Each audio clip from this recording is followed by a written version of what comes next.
je vous proposerais qu'on réponde à quelques questions qui sont dans les fils de notre serveur Discord. Des thématiques générales, on va dire. Donc de questions qui ont été débattues, sur lesquelles je pense qu'il peut être intéressant qu'on donne notre avis. On a viré 3 membres après les discussions.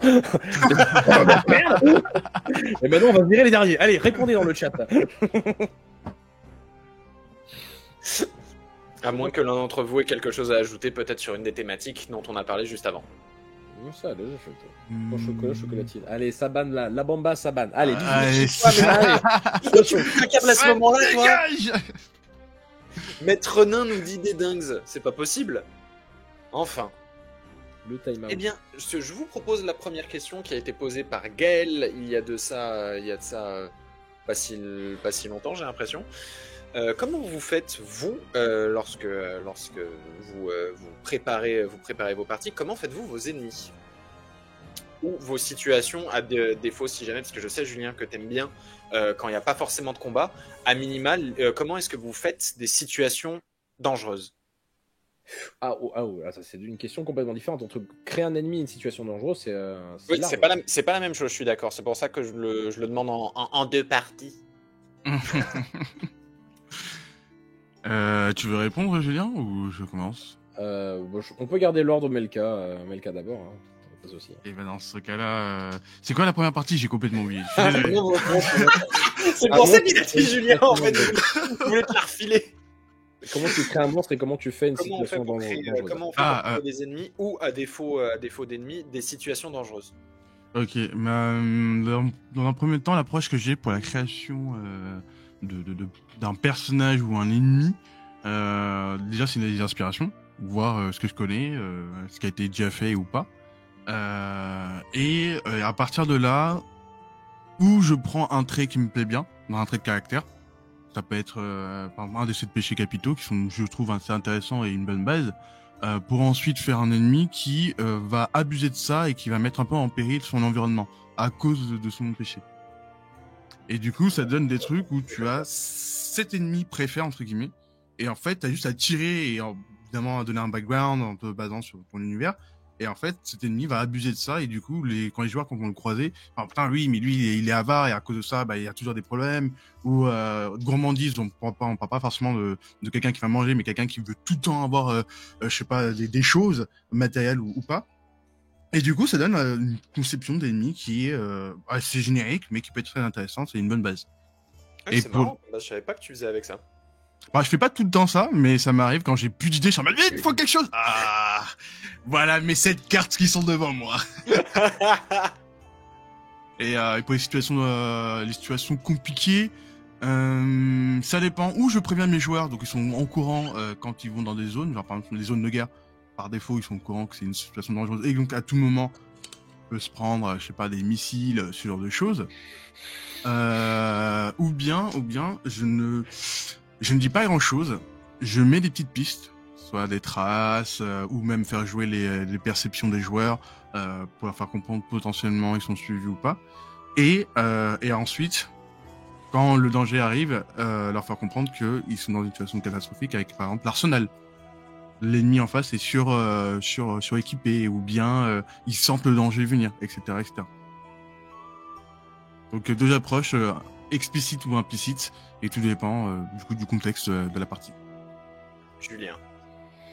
Alors moi, la création de monstres, ça va surtout dépendre de 2 facteurs. Déjà, la cohérence par rapport à l'ambiance, à l'univers que j'ai choisi de base, et surtout ce que j'ai envie d'avoir comme émotion, comme mécanique de jeu, en fonction du scénario. C'est si je veux les mettre dans un état de stress ou pas, les impressionner, aussi quel genre de boss sera efficace sur les joueurs. C'est-à-dire qu'il y a des joueurs, ils vont être impressionnés quand tu vas leur mettre une énorme grosse bestiole en face d'eux. Genre tu leur mets un archidémon taille XL, ils vont être impressionnés. D'autres, ils vont être terrifiés quand ils vont voir quelqu'un qui va pouvoir calculer 2 coups avant eux. Et du coup, en fonction en fait du style de joueur, si tu prends un truc qui va être efficace contre tes joueurs, là, ça va être un ennemi intéressant, je trouve. Parce qu'il va justement pas être trop... Après, ça peut marcher dans l'autre sens. Tu peux le faire pas trop prévisible exprès pour les décompenser, ou tu peux en faire un pour les rassurer volontairement trop prévisible. En disant, si c'est vraiment une initiation, ouais, on va prendre un buffle qui va foncer tout droit, il va charger tête baissée, tu fais un pas de travers, tu le plantes, c'est bon, t'as gagné. Pour le coup, c'est pour des initiations, c'est très intéressant ce genre de truc. Mais ça va déjà dépendre de ces 2 trucs-là. Pour ce qui est de la situation de danger, je vais beaucoup me baser sur le cadre général, vraiment ce qui se passe autour pour rendre la situation plus intéressante. J'avais un joueur qui m'avait demandé comment tu fais pour rendre, je sais plus quelle bestiole, pas forcément agressive, pas forcément dangereuse, terrifiante. Il me demandait vraiment un mob de base, comment tu le rends terrifiant. Je sais, mais vraiment, ça va dépendre de comment tu l'intègres et à quel moment. Genre, une salamandre de feu, un petit machin comme ça qui crache des étincelles, on s'en fiche. C'est un briquet, le machin, c'est un truc à Amadou. Les joueurs sont bloqués dans une poudrière et t'as le petit lézard qui arrive tout content et qui fait des étincelles tellement qu'il est excité de voir des gens et il veut faire un câlin. Et le pire, c'est que si en plus ça va passer par les informations que tu vas donner, c'est-à-dire que si les joueurs ils voient juste une salamandre, ils vont essayer de la flinguer si tu veux, peut-être à distance, mais si tu leur dis attention, parce que si elle est trop contente de vous voir, elle va cracher plein d'étincelles. Si par contre vous lui faites peur, elle va essayer de rentrer en mode combat et elle va commencer à cracher aussi des étincelles, il va falloir trouver un équilibre. Là, ils vont marcher sur des œufs, ça va être une expérience très stressante sur le moment. Parce que du coup, c'est une petite salamandre, mais au bon endroit, au bon moment, avec les bonnes informations. Donc ça va vraiment dépendre du coup de ce que tu fais. Donc en général, la situation dangereuse, ça va vraiment dépendre du contexte, parce que même une grosse bestiole, le démon du 5e cercle de l'enfer, s'il est à côté d'une trappe que tu as juste à activer, il sera pas impressionnant. De base. Donc ça va énormément de voir. Enfin, c'est aussi pour ça du coup que j'aime bien du coup faire de la donner pas mal d'éléments descriptifs. Je suis un MJ très narratif parce que justement, je vais donner des éléments qui vont te mettre dans le mood, dans l'ambiance, et même te donner des éléments de réussite ou d'échec, de mise en difficulté du coup par rapport à l'action.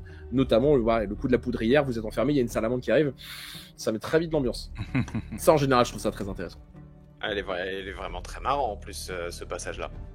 Ça donne envie. Ah bah ouais. Disons que le mec il a fait oh putain, bah voilà, cadeau, tu vois, t'as compris le concept très vite. Je savais que ça. Panique, en fait, c'est un concentré de panique. Tiens, trop bien, c'est trop bien. La grenade en fait, à panique. Ça marche dans l'autre sens aussi pour le coup, pour des rencontres très positives. Justement, si des joueurs ont, comment te dire, alors c'est du détail, mais une créature qui va être rassurante, qui va être là pour te protéger. Si derrière, quand les joueurs la rencontrent, au moment où il y a eu un truc très stressant, genre justement, ils ont le coup de la salamandre derrière, s'ils ils arrivent genre dans un temple de l'eau avec voilà, la créature qui va mettre un mur d'eau derrière eux en mode vous êtes à l'abri. Où vraiment on vous bloque mais dans le bon sens du terme, et là vous êtes vraiment protégé, plus personne pourra venir derrière vous pour vous avoir. Sécuriser les arrières concrètement, ça aussi tu vois, tu peux l'utiliser dans les deux sens pour vraiment rajouter du gros positif aussi à une créature qui va sembler extrêmement rassurante, plutôt que juste une arme de feu qui arrive en mode bah coucou je suis à côté. Non oui c'était gentil mais voilà c'est sympa, tu pourrais nous aider mais pas autant quoi. Alors que là t'as vraiment le côté c'est bon, c'est résolu, je gère la situation. Ça fait partie des éléments du pourquoi est-ce que j'aime bien faire du narratif en général. Et sur possibilité qui a été aussi évoquée par Ranyuni et probablement Gaël aussi sur le Discord, est-ce que du coup vous avez une approche aussi statistique lorsque vous créez vos adversaires? Non. Aucune? Je travaille très peu avec les vraies fiches de personnages, enfin de monstres, hein, clairement.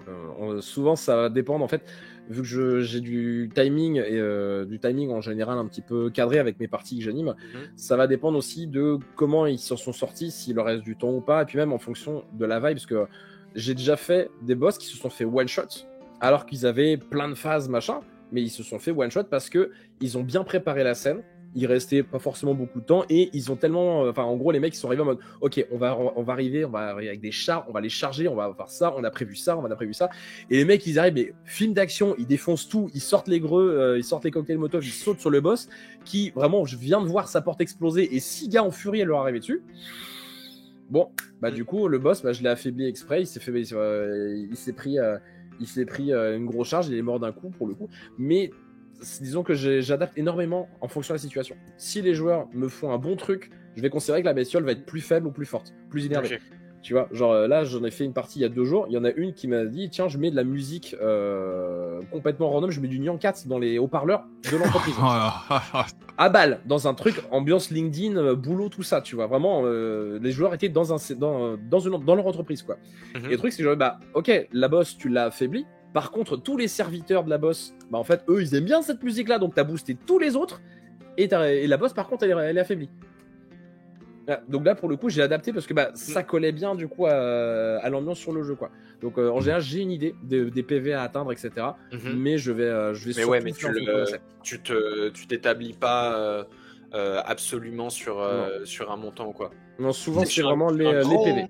Je suis un grand anxieux, moi, donc j'ai trop besoin quand je prépare mes trucs, j'ai trop besoin de savoir. Je suis un grand anxieux de nature et bizarrement, un truc qui me calme, c'est les systèmes et les calculs. Et je sais que du coup, ça me calme beaucoup d'avoir la légitimité, c'est tout propre, tu te perds pas, t'es ouais, bien. c'est ça. Et qu'en plus, et vu que j'ai de la chance, j'ai une bonne mémoire, tu vois, et surtout quand j'écris des trucs, ça reste. C'est une fois que j'ai écrit en fait ma fiche de monstre, bah, elle peut aller à la poubelle en fait parce que je la connais par cœur parce que je l'ai écrite. Moi, j'ai pas du J'ai tout cette beaucoup de mémoire chance là. c'est trop bien d'avoir ça. Et du coup, ce que j'aime bien faire, c'est pour rebondir un peu sur ce que tu disais sur l'efficacité du boss ou l'efficacité du monstre, c'est d'arriver à probabiliser à quel point l'adversaire, le monstre, va être capable de réussir ou non certaines actions et de savoir en combien de fois, par exemple, ça peut dégommer ou non les joueurs pour essayer d'arriver tout de même à l'équilibrer, le rendre battable, imbattable ou très facilement tuable si jamais il y a une ruse. Et qu'en fait, à partir du moment où il y a les statistiques, je me permets ensuite de pouvoir d'essayer dans la narration, dans sa description, dans les machins, de pouvoir rajouter des choses une fois que j'ai genre quand j'ai la ligne de code de l'ennemi, tu vois. Bah, les dégâts des attaques et les PV, moi, c'est surtout ça que je garde. Après, je m'aligne sur à peu près ce que, dans ma tête, le monstre est potentiellement ce que normalement il a ça, et puis je m'arrête sur un chiffre et puis je le garde, sachant qu'il va être modifié en fonction de ce que les joueurs vont faire. Donc, mais c'est surtout PV et attaque moi, que je garde fixe. Et toi, Melka? Bah, moi, c'est un petit peu comme tu fais, Julien, c'est-à-dire que je vais prendre, du coup, en fonction de mon ennemi, de son background, etc. Donc, il aura des stats qui seront, on va dire, plus ou moins définis. Mais après, quand il s'agira de s'adapter en fonction de la partie et de ce que font les joueurs, par exemple, ça peut arriver, les joueurs ont aucune chance. Genre, vraiment, les dés, ils ont fait débrouillez-vous. Genre, vraiment, allez même tabasser le MJ s'il faut, mais on va pas vous aider. Et du coup, c'est super triste parce que du coup, les joueurs ne peuvent pas avancer. Ils vont juste mourir, mais pas forcément de leur faute. Et des fois, il y a des situations où c'est un peu absurde parce que une action devrait être réussie la plus simple, même avec un bonus comme pas possible, elle ne réussit pas. Du coup, je me dis, bon, bah, à un moment où l'ennemi va être volontairement, il va avoir une faiblesse, que ce soit dans le scénario ou même juste pour moi en privé, l'ennemi va être beaucoup plus facile à battre. Et après, quand les choses se rétablissent correctement, là, je rééquilibre pour que ce soit beaucoup plus dur, entre guillemets, mais pas débilement dur. Voilà, c'était un peu, c'est une sorte d'équilibre à atteindre. Et évidemment, c'est toujours en gardant l'aspect lore et l'aspect caractère de l'ennemi. Mais ouais, genre, faut pas que ce soit débile. Et en fait, le problème avec les chiffres, que j'aime bien, mais j'ai peur que quand tu établis tout ça, si jamais tu veux le reprendre, tu dois tout réadapter pour plus tard parce que tes joueurs ont changé aussi. Et du coup, ça demande constamment de changer ta fiche de l'ennemi. Et du coup, c'est un truc qui me... Je comprends l'idée, mais ça me plaît pas beaucoup. Là-dessus, il y a, comment il s'appelle, Nicolas Bédé, donc le créateur de World's Awakening, qui a fait, lui, un système avec des ennemis scalables où vraiment, il a vraiment les stats du perso, enfin, du monstre.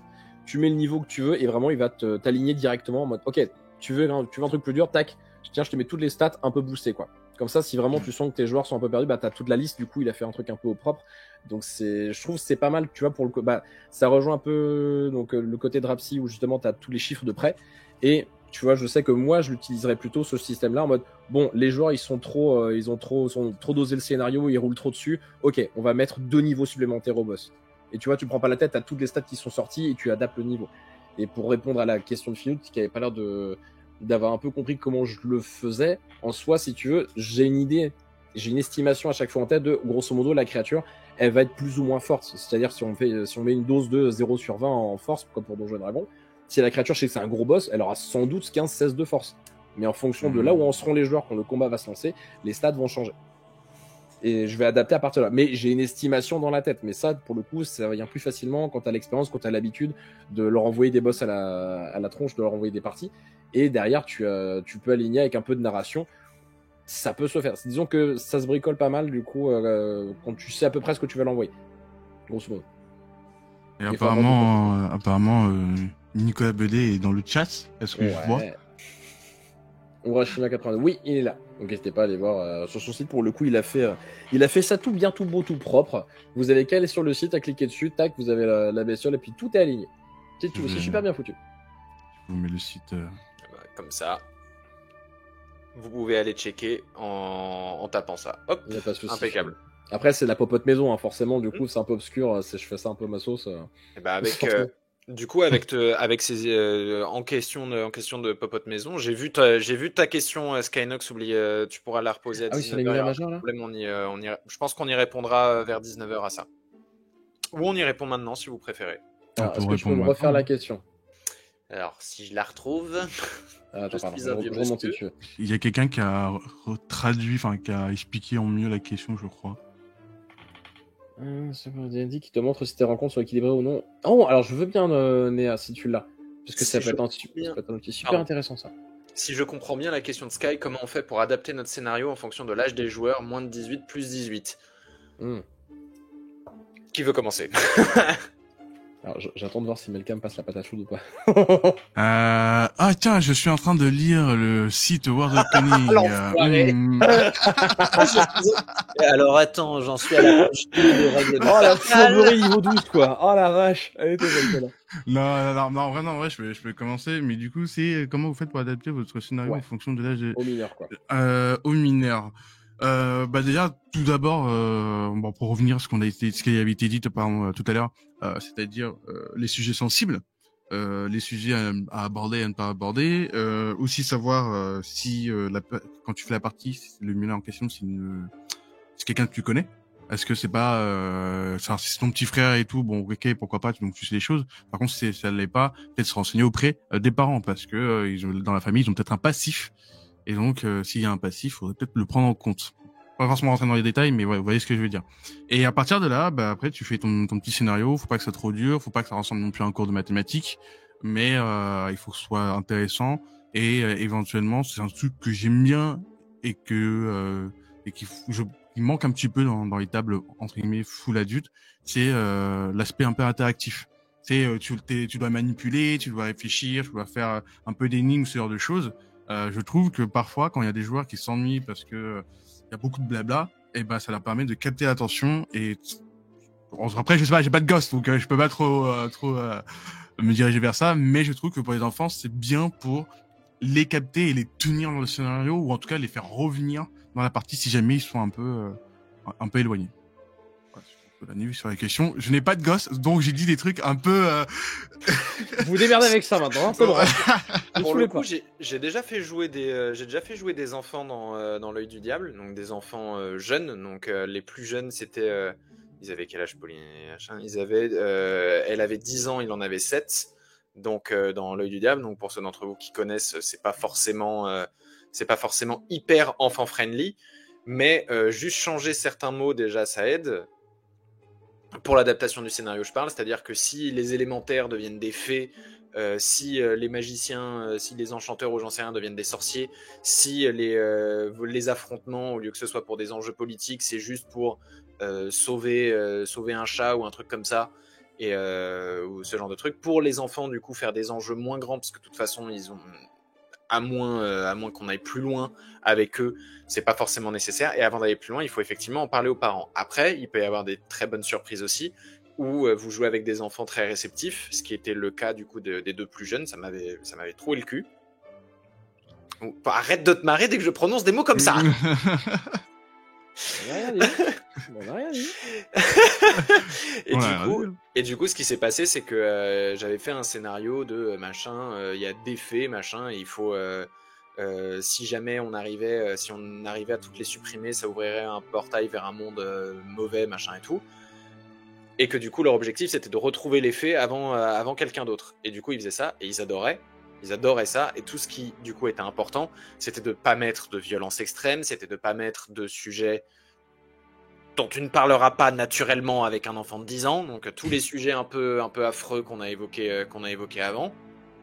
J'entends par affreux, pas leur objet, mais que de manière générale, sorti de ce genre de sujet-là, à mon sens, ça dépend beaucoup plus de l'éveil de la personne avec laquelle tu joues, si elle est moins de 18, de la tranche d'âge qu'elle a aussi, et de son éveil et de sa maturité. Parce que si tu fais jouer un enfant de 7 ans qui galère un peu à compter, que tu lui dis tu vas me lancer un dé de 20 6 avec du un 8 plus 15, allez, calcul. bonne chance, tu vois. Enfin, ça marche pas. Ça fait aussi partie des trucs qui sont à adapter. C'est vous faites jouer, si tu fais jouer quelqu'un de vraiment jeune, ou même des gens, parce qu'ils existent aussi des gens qui sont vraiment très très mauvais en maths et qui sont pas capables de gérer si tu leur donnes des bonus. Tu fais simple, tu fais avec des dés plus petits, tu joues pas comme nous avec des dés de 100, genre tu passes au dé de 10. Il fera pas la différence, le gamin fera pas la différence de toute façon. Et puis de toute façon, le but du jeu quand tu joues avec des personnes mineures ou très jeunes ou voire enfants, c'est le moment où le maître du jeu, en plus de s'amuser, il doit aussi être particulièrement protecteur et faire attention à ce qu'il fait. Bien sûr. D'accord là-dessus. Il doit pas les lancer, par exemple. Bon, bref. Allez, mur de Zodlan dans le chat, vous avez les mots.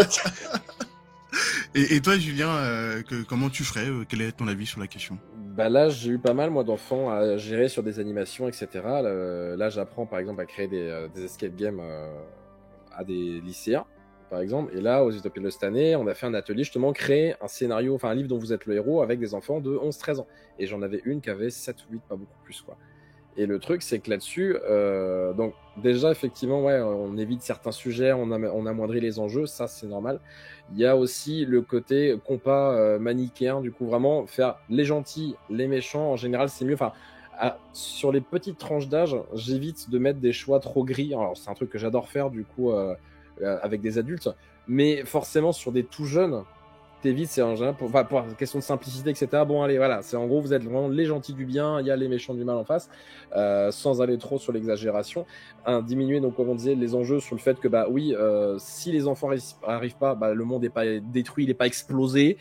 On évite, hein, alors que oui, le monde est condamné à mourir dans d'atroces souffrances. Merci les enfants, félicitations, vous avez raté votre jet. fait les enfants, ça. Voilà. Désolé les enfants, hein. Ouais, le petit Timothée va mourir, le chien aussi va mourir. Ah, horrible. Ouais. À cause de toi, tu n'as pas été assez bon. Allez, bam, tac. Moi, je faisais jouer deux garçons de genre 10 ans et ils foirent leur quête, tu vois. Et je commence à, tu vois, à broder un peu. Des jours sombres arrivent, machin. Et que les gamins, ils font. Mais ça veut dire quoi? Ça veut dire que le monde est détruit. Ouais, ouvre la porte, Timothée, tu vas voir. Dehors, il y a des flammes. Non, le monde est pas détruit. C'est-à-dire que ce que vous avez... Ah non, parce que nous, on a fait exprès de rater pour détruire le monde. Là, j'ai pété un plomb. C'est pas vrai. Bah, vous pouvez pas avoir 10 ans et être déjà 2 Néron en puissance.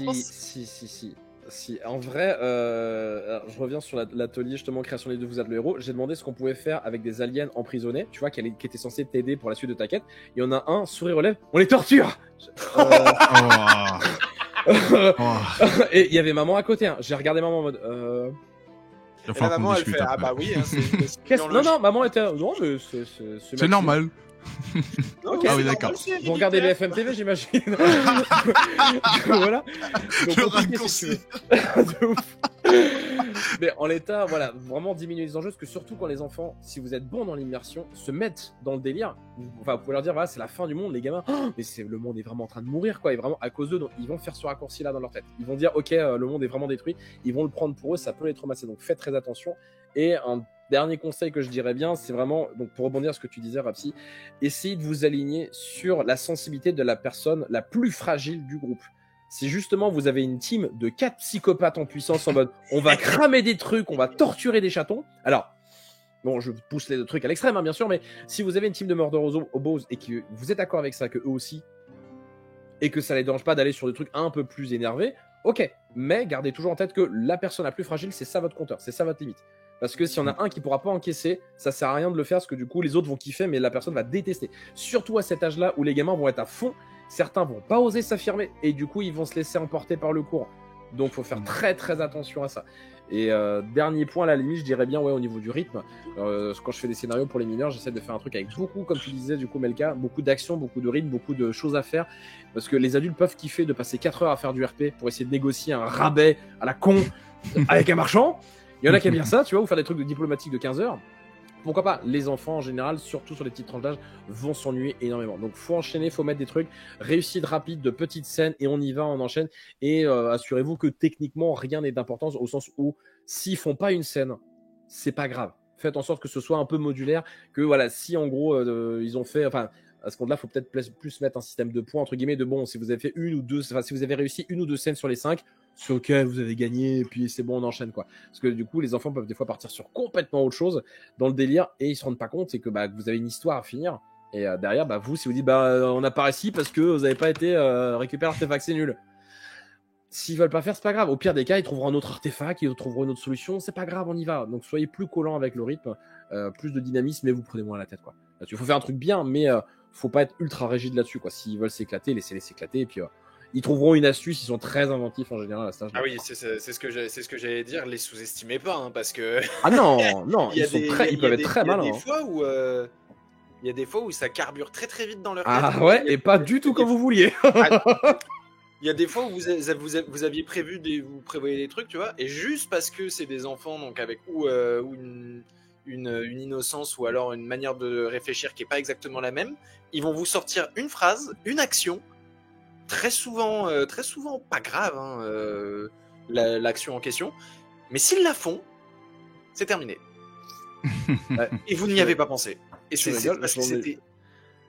J'en ai eu un scénario comme ça où tu avais le rayon divin là, d'énergie qui tombait et en fait les joueurs devaient le rediriger vers un artefact pour maintenir un portail de retour vers la Terre du coup actif, et il y avait une armée de bestioles du coup qui arrivait, donc ça complexifiait le truc, quoi. Il y en a eu un seul sur tous les groupes que j'avais joué qui a fait bah je prends le rayon d'énergie et puis bah je tranche tout le monde en deux, quoi, et il y a plus de bestioles. Ah bah du coup la fin de scénario va être plus calme. Effectivement, je l'avais pas vu venir celle-là. Bah oui, c'est pas ça, évidemment qu'il se passe ça. Qu'est-ce que je te dise? Bah bien sûr, t'as été malin, ça marche, quoi. Et là tu regardes ton compteur et tu fais putain, je suis payé à l'heure en plus. Non, c'était sur la toute fin du scénar, donc ça allait, ils ont juste gagné 2 minutes. Mais sur le principe, je dis ah ouais, mais du coup la scène de tension, bon bah ok, tant mieux, c'était très bien. Il y a plein d'adultes expérimentés avec 20 ans d'expérience, 30 ans d'expérience qui l'ont fait, ils l'ont pas eu l'idée, hein. Donc bravo, c'était bien, c'était bien. C'est super marrant. T'imagines le film où ils sont là, machin, le rayon, ouvrir le passage, mais les monstres arrivent, machin, et c'est vraiment, t'as un personnage dans le film qui se dirige vers le truc sans que personne ne le regarde, attrape le machin, zzzz. Limite, le mec, bah les gars, c'est de con. En général, il dit ça juste avant, et après il te résout le scénario comme ça. Mais en plus, sur ce scénario-là, pour revenir justement sur le côté chacun n'a pas la même sensibilité, j'ai eu un groupe de gosses qui avaient 13 ans, pas beaucoup plus, qui ont tous du coup fait ce truc-là de bon bah on doit maintenir le rayon et se casser.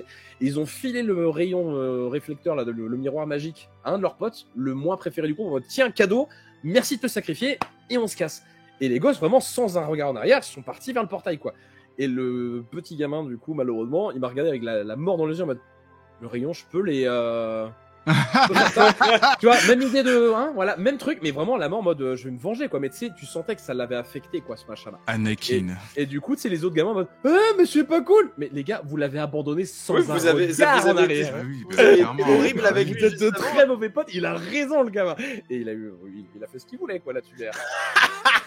Mais effectivement, ça a pu apprendre une leçon de vie aux autres, pour le coup, en mode bah voilà, enfin toi change de pote et puis vous soyez un peu plus empathique.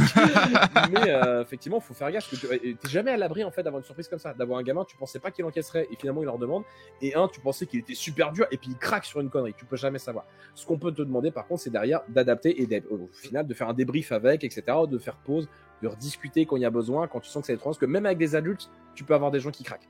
C'est que ce soit des enfants ou des adultes, tu n'es jamais à l'abri de déclencher un trigger chez quelqu'un. J'ai vu des gens de 55 ans découvrir que c'était agoraphobe dans un escape game. Ah ouais? Ok. Le cadre, 55 piges, le mec on le fout là-dessus, il est tout content. Au moment où le jeu démarre, il y a la grille qui se ferme et il comprend qu'il est vraiment fermé pour 1 heure. Le mec a pété un plomb, il a arraché les barreaux. Et il est sorti au forceps. 55 ans, il savait pas qu'il était agoraphobe. On l'a découvert ça à 55 ans. Tu peux jamais savoir. Ton boulot, c'est d'adapter. Et après, derrière, de prendre en charge quand il y a eu ça.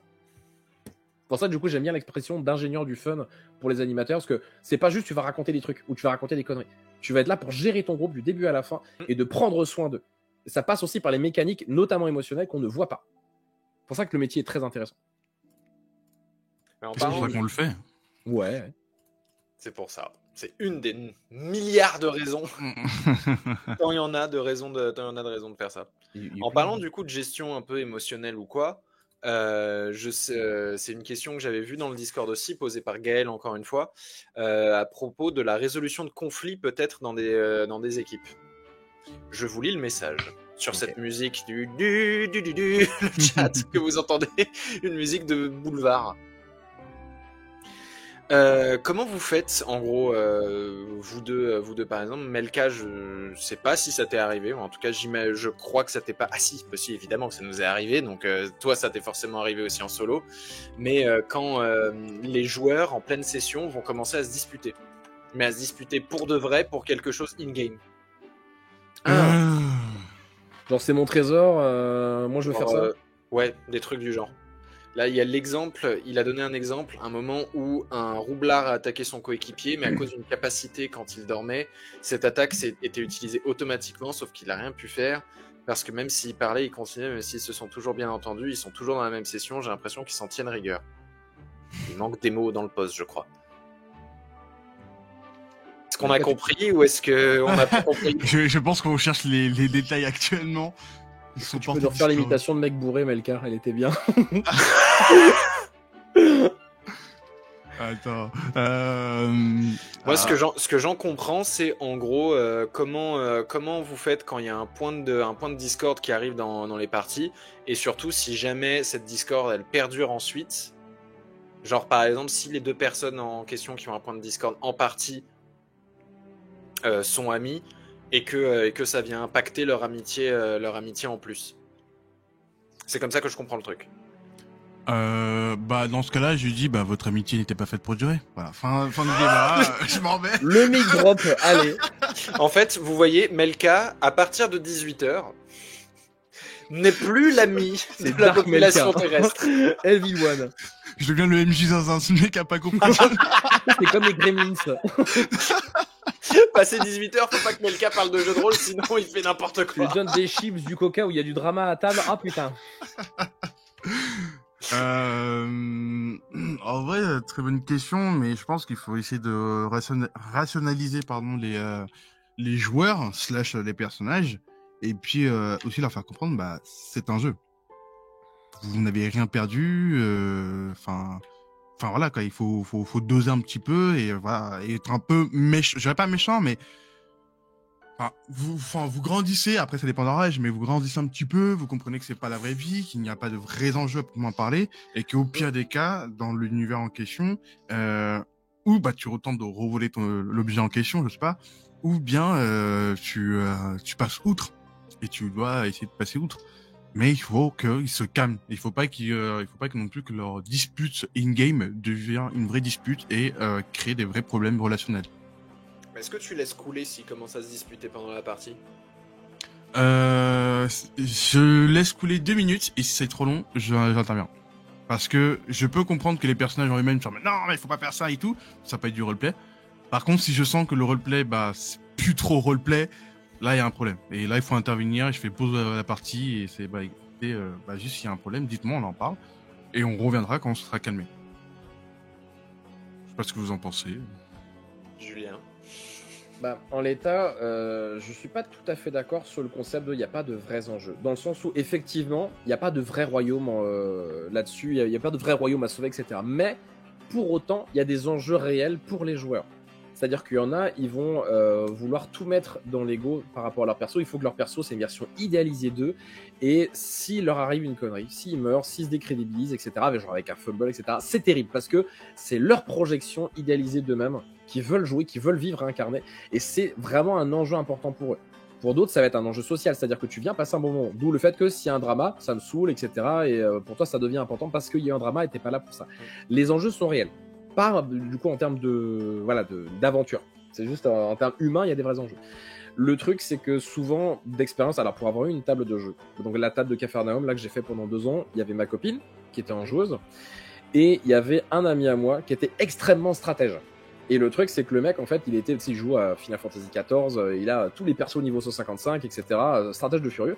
Ma copine, elle démarrait dans le jeu de rôle. Donc, 0 en anticipation là-dessus. Et forcément, moi, tous les pièges, je savais que s'il fallait que je fasse tomber quelqu'un dans un panneau pour faire avancer le scénar, Ça allait sans doute être elle, parce que l'autre était trop bon, trop doué, etc.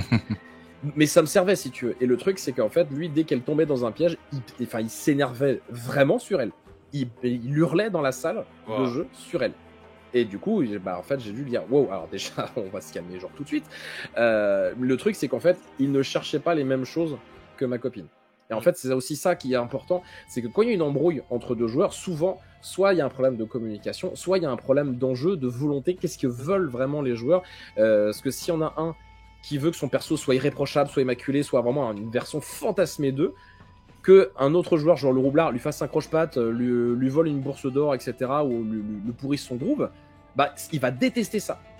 Et le truc, c'est qu'en fait, il faut que le maître du jeu le comprenne. Quels sont les enjeux? C'est pour ça qu'on en parlait tout à l'heure, des enjeux au moment de démarrer une partie. Qu'est-ce que tu cherches dans un jeu de rôle? Qu'est-ce que tu veux?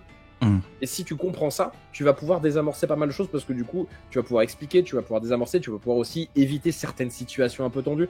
Genre, s'il y en a un, il a son perso idéalisé, et que tu vas le roublard en mode « Ah, vas-y, je vais le voler », tu sais que tu vas pouvoir dire aux joueurs déjà dans un premier temps non, parce que en fait tu veux lui casser les couilles en gros quoi. Ça va l'énerver gratuitement, tu le sais en plus. Et d'un autre côté, en tant que maître de jeu, tu vas pouvoir mettre du RP aussi autour de ça, en disant alors il est tellement à cheval sur sa réputation que tu sais très bien qu'un coup comme ça, il ne te le pardonnera jamais. Et tu fais le parallèle avec le joueur, tu vois. C'est une manière de rajouter un peu d'RP, parce que si un joueur ne peut pas en fait sortir trop de son propre personnage, au sens en tant que lui-même, bien sûr, que justement son ego se transmet trop dans le joueur, mettez-le dans le RP du perso. Je pense que c'est une bonne méthode, parce que du coup, ça justifie certains comportements, ça justifie le fait de dire attention, il est comme ça, et il n'arrivera pas à s'en sortir. Le joueur n'arrivera pas à s'en sortir là, donc l'intégrer dans le RP pour justement éviter en disant attention, si tu fais ça, ça va mal se passer, donc je n'autorise pas, parce que c'est dans le RP et IRL aussi. Donc en l'état, c'est et puis évidemment tout ce qui est discussion hors aussi en mode bon venez les gars on se pose, mais je trouve que c'est plus intéressant si tu expliques pourquoi, si les joueurs comprennent, si tu sais ce qu'ils cherchent et comment éviter aussi qu'il y ait de la frustration de ne pas avoir ce qu'ils cherchent. Tu vois l'idée? Ouais. Mais oui, comme dit Nané, ouais, pareil, la session 0, on y revient, mais il y a beaucoup de choses qui se jouent à la session 0, et même au fur et à mesure des parties, parce qu'encore une fois, c'est pas, enfin, j'en connais qui font la session 0, et puis après ils se posent plus de questions. Non, c'est un travail de longue haleine. Voilà, on est des humains, donc on change en permanence une session. Voilà. Bien sûr, il faut pas hésiter.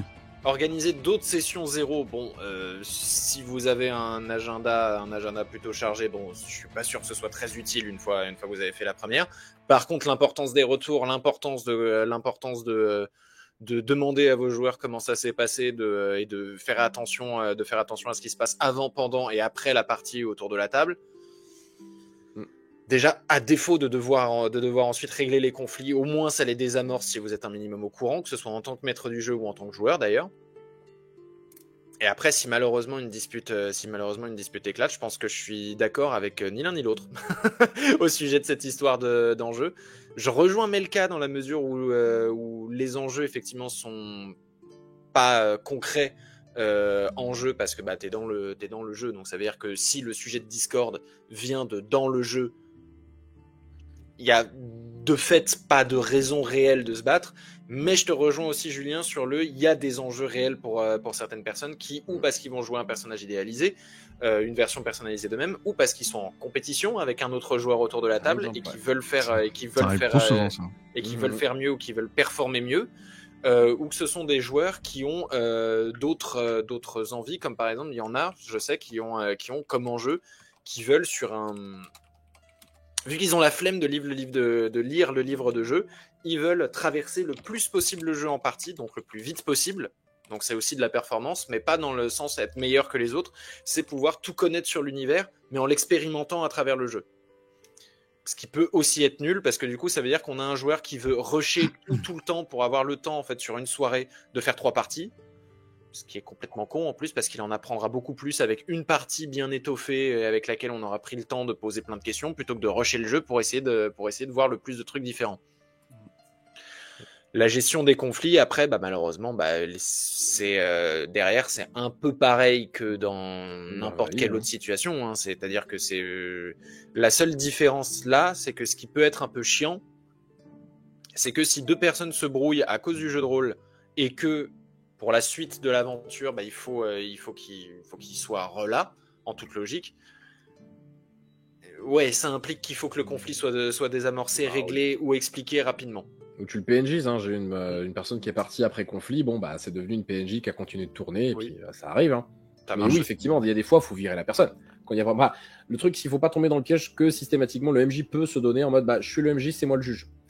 Non, il y a des fois, c'est aussi, comme tu disais, Melka, on est des adultes, hein, on sort du cadre du jeu, on va discuter vraiment entre un vrai adulte sans forcément avoir un arbitre au-dessus. Même si t'as le côté MJ, t'as la légitimité, etc. C'est toi qui.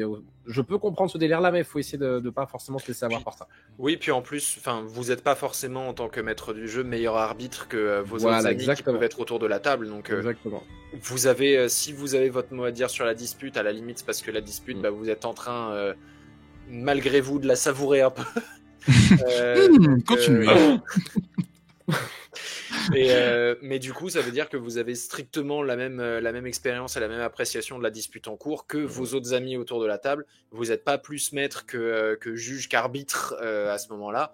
La seule chose que vous pouvez faire, c'est écouter et essayer de faire en sorte, si vous en avez les moyens et que vous n'êtes pas quelqu'un qui va mettre de l'huile sur le feu, que ce soit écrit ou pas, essayer de faire en sorte que la dispute se règle, si possible, pas dans le sang et les larmes. Ouais. Mais c'est toujours délicat, hein, les conflits à table, de toute façon, c'est toujours compliqué. Mais le mieux, oui, de toute façon, c'est de converser d'abord. Bon, au lieu de bannir directement, oui, il faut converser d'abord. Il faut essayer au moins d'avoir un petit dialogue là-dessus. Évidemment. Bien sûr. Et j'ai justement par rapport à ça, Finoots qui nous disait, est-ce que vous estimez qu'un conflit in-game qui est devenu réel hors jeu et qu'il persiste par la suite, bannir quelqu'un de la table s'il n'y a pas de moyen de converser est une solution valable? Alors attends, ça veut dire que le conflit du coup il est devenu réel et qui perdure même en dehors des parties? C'est ça. Et que du coup, est-ce que pour vous c'est valable de bannir la personne? Valable peut-être parce que ça sépare le groupe et du coup ça veut dire qu'au moins l'aventure peut continuer. Mais alors efficace, pas du tout. Hein. S'ils ont commencé à se mettre sur la gueule en dehors de la table, c'est une discussion qui est pas forcément facile à avoir parce que j'ai dû arbitrer entre guillemets de loin un conflit dans le genre et en fait le truc ça a été le mec c'est un bon ami mais c'est un mauvais joueur et c'est très dur de faire la distinction du coup de dire bah écoute on veut toujours sortir avec toi, t'as un pote, on t'adore etc mais en JDR t'es toxique ou ça se passe pas bien et c'est pas possible ou t'es pas du tout dans la vibe du groupe, tu veux tout bourrer alors que nous on est plutôt sur des scénarios RP. Ça arrive, hein, mais du coup, c'est pas grave. C'est pas parce que vous n'êtes pas en accord en termes de jeu, d'attente, etc. avec quelqu'un que vous n'êtes plus son ami. Hein. Il y a aussi une différence à faire par rapport à ça.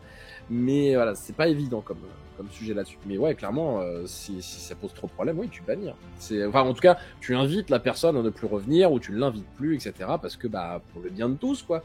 Ça peut arriver, hein. Et tu peux continuer de sortir au bar avec la personne, il n'y a pas de problème. Oui, puis en plus, encore une fois, si la personne en question est votre amie, déjà, elle devrait comprendre que le fait d'amener la foudre à chaque partie, personne n'a envie de ça.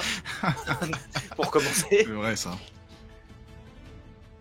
Mais qu'en plus, de toute manière, ça veut dire que d'une manière ou d'une autre, si jamais il y a ce genre de move, ça peut-être déclencher une réaction pour faire en sorte que le conflit s'arrête. C'est pas dit parce que ça peut être je me suis fait virer à cause de toi. Non, c'est toi qui est con le premier. C'est une dispute, donc les disputes c'est jamais vraiment très intelligent très longtemps. Mais c'est à régler et de manière générale c'est ni le rôle ni la place du maître du jeu et il faut surtout pas qu'il en ait l'impression, que ce soit par orgueil ou que ce soit par responsabilité. La seule responsabilité d'un maître du jeu, c'est ce que tu disais Julien tout à l'heure, l'ingénieur du fun, c'est-à-dire celui qui a concocté le programme de la soirée. C'est la seule responsabilité effective d'un maître du jeu. J'aime bien ce mot, concocté. Pardon, c'est très random, mais oui, effectivement. Oui, c'est vrai. Ça allège, c'est très bien, c'est bien, ça allège, nickel. Question. Ah, il y a Bounty. Bounty, pour revenir, normalement, maintenant, tu as répondu, c'est oui, la session 0, c'est donc une session qui te permet de mettre en introduction du coup, l'univers, les règles et aussi donc poser les bases, donc la bienséance et tout ce qui va avec. Et du coup, comme ça, au moins, tu sais si ton one-shot va bien se passer ou ta campagne va bien se passer, parce qu'au moins, il y a un accord qui a été fait. Bien évidemment, ça ne s'arrête pas qu'à là. Hein. Il y a des questions, des choses à revoir. Ça peut se faire aussi pendant la partie. Et autre question, et de quoi vous avez manqué quand auriez-vous aimé voir que vous n'avez pas eu pour vos débuts en tant que MJ? Qu'auriez-vous aimé avoir que vous n'avez pas eu pour vos débuts en tant que MJ? Du temps, de l'énergie, tous les livres de jeux de rôle et $1 million. À peu près. Ça résume. C'est à peu près ça, ouais. Tu prends ces 4 ingrédients-là, vraiment, et le plus important étant le temps. Et je pense que tout le monde, sans exception, jouerait au jeu de rôle tout le temps. Ah, c'est vrai, hein, c'est très compliqué, mais le temps, mais ça c'est un film là, putain, j'ai été influencé par ce film, attends, j'en peux plus, je l'ai qu'en tête. C'est Megalopolis, fait par Francis Ford Coppola, avec Adam Driver, et en gros, bref, pour la faire très courte, il y a la notion du temps, c'est un artiste qui joue avec le temps. Et donc oui, le temps est très important, savoir le gérer c'est très important, mais savoir aussi gérer son imagination, c'est bien aussi. Oui. C'était ça ton personnage dans Culte? Non, parce que Culte c'était avant que j'aille voir le film. Ah bah bon, d'accord. Ouais, c'est pour ça. Donc voilà. Voilà. Et c'est quoi la question suivante? Et bah, la question suivante, c'est moi qui vais vous la poser. Parce que du coup, parlant de rôle de maître du jeu, parlant de cet aspect de l'ingénieur du fun, le maître du jeu, du coup, sa fonction première, effectivement, c'est en gros d'organiser la soirée. Mais le maître du jeu peut avoir ses propres envies aussi. Et du coup, peut-être qu'il a envie de faire en sorte que certaines choses se produisent. Et c'est notre deuxième jeu de la soirée. Nous allons jouer à un nouveau jeu que je vous propose. Ce jeu se nomme les légendaires, ou en tout cas ce qui vient avant les légendaires, parce qu'il y a un tout petit espace avant le mot légendaire sur le jingle. Pourquoi? Parce que très souvent il peut arriver que pour certaines actions qui rentrent dans la légende, le MJ intervienne subtilement pour faire en sorte que ça arrive. Est-ce que ce jeu vous botte? Ce serait le même format, c'est-à-dire que je vous donnerai des situations et vous me répondriez du coup ce que vous feriez pour que ça arrive. Mais du coup, je pense que les réponses dans ce cas-là seront peut-être un peu plus rapides que dans le cas du premier. Ok, c'est un jeu de vitesse? Non, pas forcément, mais c'est juste que je pense que on pourrait faire un jeu de vitesse, mais en fait, il y a pas. En fait, le truc, c'est qu'il y a pas de buzzer. Non, on peut pas faire un. Non, c'est pas ça. C'est qu'on peut pas faire un question pour un champion de ça. Qu'est-ce qu'on fait quand un joueur doit tomber malade? Bah, tout le monde buzz et donne sa réponse. Vous avez tous une bonne réponse. Merde. Notre jeu suivant, c'est le jeu des légendaires, ou en tout cas du bar d'espace légendaire. Jingle.